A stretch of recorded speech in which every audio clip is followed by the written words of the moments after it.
ယုံကြည်သူခရိယန်တချို့ဟာဆိုရင်ကျေးဇူးတရားလို့ပြောတဲ့အခါမှာပညတ်တရားကိုကျင့်စရာမလိုတော့ဘူးလားနော်ကြိုက်တယ်လို့အပြစ်လုပ်လို့ရပြီလားနော်ကျေးဇူးတရားဆိုတာကြိုက်တယ်လို့အပြစ်လုပ်လို့ရတဲ့ license လားဆိုပြီးတော့တချို့ယုံကြည်သူတွေကထင်မြင်တတ်ကြတယ်ဆိုတဲ့ခါကျတော့ကျေးဇူးတရားဆိုတာက grace နော်ဖခင်သခင်လူသားတွေကိုအခမဲ့ပေးတဲ့လက်ဆောင်ဖြစ်တယ်ဆိုတော့ဒီကျေးဇူးတရားဆိုတာလူတွေကထိုက်တန်လို့ရတာလား no မဟုတ်ဘူးလူတွေကမထိုက်မတန်ပဲနဲ့ရရှိတဲ့ကျေးဇူးတရားဖြစ်တယ်ဖခင်သခင်ကမောရှေကိုပညတ်တော်10ပါးနဲ့အတူဒီပညတ်ချက်တွေလူမျိုးတွေလိုက်နာရမယ်ပညတ်ချက်ပေါင်း613ခုကိုပေးခဲ့တာဖြစ်တယ်နော်ကျမတို့လူသားတွေဆိုတာဘလို့မှမပြည့်စုံတဲ့လူတွေဖြစ်တယ်နော်ကျမတို့လှုပ်တဲ့ကောင်းမှုကုသိုလ်တွေကျမတို့လှုပ်တဲ့အကျင့်တရားတွေကျမတို့တွေကဘလောက်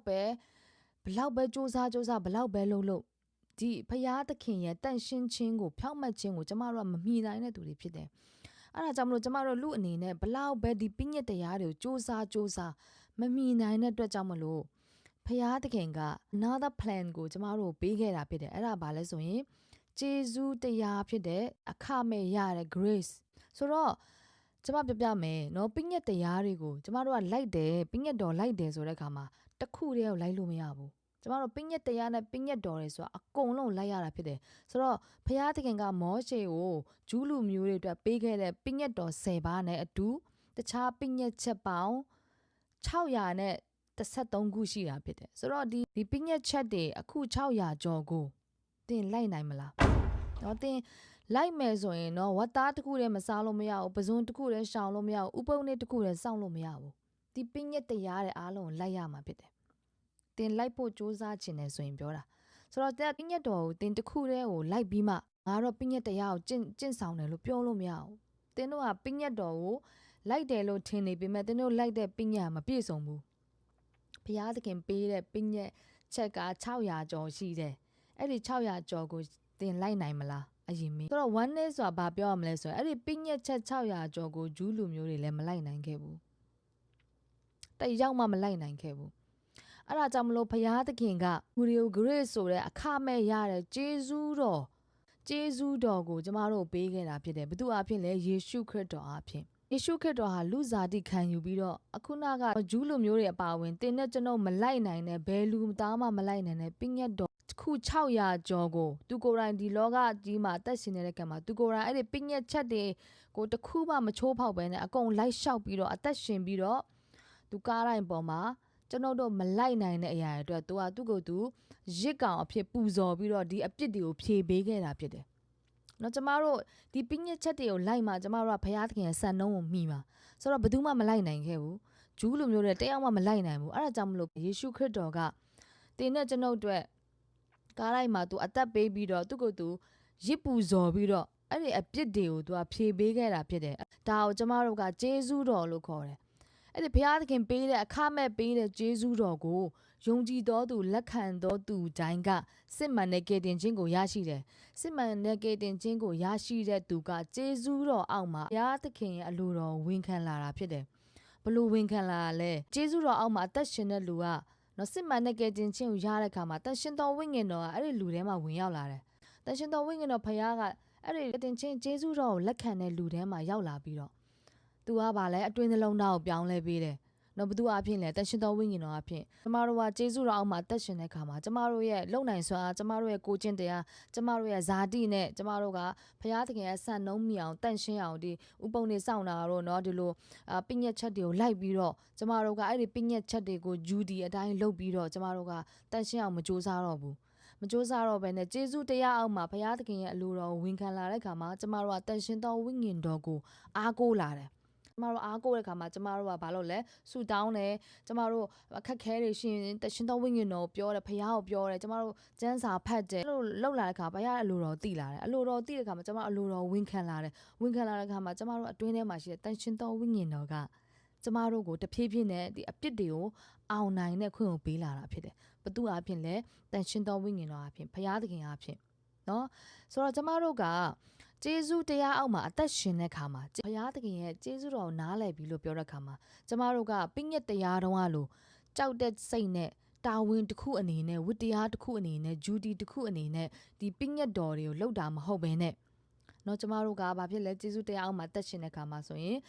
ချစ်တဲ့စိတ်နဲ့ဖယားသခင်ကအော်ငါဒီလောက်အပြစ်ရှိတာငါဒီလောက်မထိုက်တန်တာကိုဖယားကငါရဲ့အပြစ်တွေကိုလွတ်သွားတယ်နော်ဖယားကားတိုင်းပေါ်မှာငါအတွက်အသေးခံသွားတာ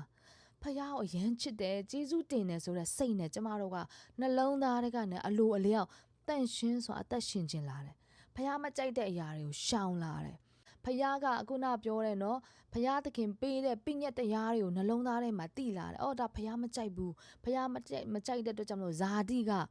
နော်ဒီအရာကိုတဖြည်းဖြည်းနဲ့ရှောင်လာတာဖြစ်တယ်ဆိုတဲ့အခါကျတော့ပြည့်ညက်တရားဆိုတာကဂျူဒီဖြစ်တယ်လုပ်ရမယ်မလုပ်ရင်ပြစ်ပေးခံရမယ်လုပ်ကိုလုပ်ရမယ်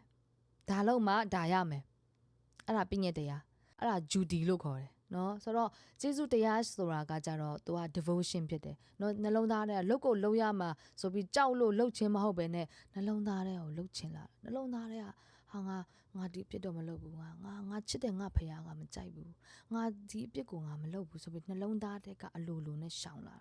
အကယ်၍တင်ကကိုကဲတင်ချင်းစိတ်ချမှုရပြီကဲတင်ချင်းရပြီလို့ပြောပြီးတော့ဟာငါကျေးဇူးတရားအောင်မှနေမယ်ငါအပြစ်ကိုငါကြိုက်တယ်လို့လုပ်မယ်ဆိုတဲ့စိတ်အဲ့ဒီစန္ဒရှိတယ်ဆိုရင်တင်ဟာစစ်မှန်တဲ့ကဲတင်ချင်းကိုမရဘူးတင်ရဲ့ကဲတင်ချင်းကိုပြန်လဲစမ်းစစ်ပါ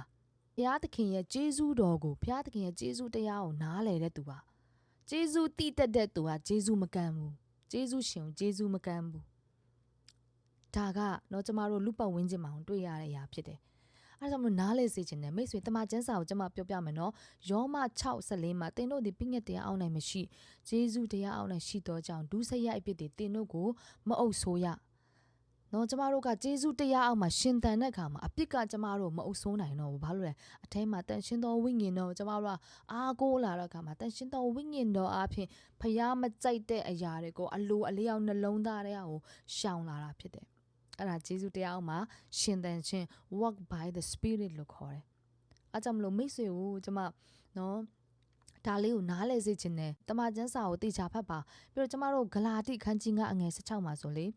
ဝိညာဉ်တော်အတိုင်းကျင့်ဆောင်လို့ထို့တို့ကျင့်လင်ဇာတိပဂတိအတိုင်းမကျင့်ပဲနေကြလိမ့်မည်တဲ့။နော်ဆိုတော့ကျမတို့ကကဲတင်ချင်းရပြီးတဲ့ခါမှာလဲဇာတိရှိတယ်။ဇာတိနှလုံးသားရှိတယ်။ဝိညာဉ်နှလုံးသားရှိတယ်ဆိုတော့ကျမတို့ကဝိညာဉ်တော်ရဲ့အလိုအတိုင်းကျမတို့ကကျင့်ဆောင်တဲ့အခါမှာကျမတို့ကဇာတိကမှေးမိန်သွားတယ်။နော်ကျမတို့မကောင်းတဲ့ဇာတိတွေမကောင်းတဲ့စိတ်ဓာတ်တွေမကောင်းတဲ့နော်အရာတွေကတဖြည်းဖြည်းနဲ့မှေးမိန်သွားပြီးတော့ကျမတို့ကတန်ရှင်သောဝိညာဉ်တော်အားကိုးလာတဲ့အခါမှာကျမတို့ကလောကကိုတဖြည်းဖြည်းနဲ့အလိုအလျောက်အောင်နိုင်လာခြင်းကိုကျေးဇူးတော်လို့ခေါ်တယ်။နော်ကျေးဇူးတော်ကိုနားလည်တဲ့သူကလေကိုယ့်အပေါ်မှာကျေးဇူးရှိတဲ့သူကိုကျေးဇူးတင်တဲ့သူကလေ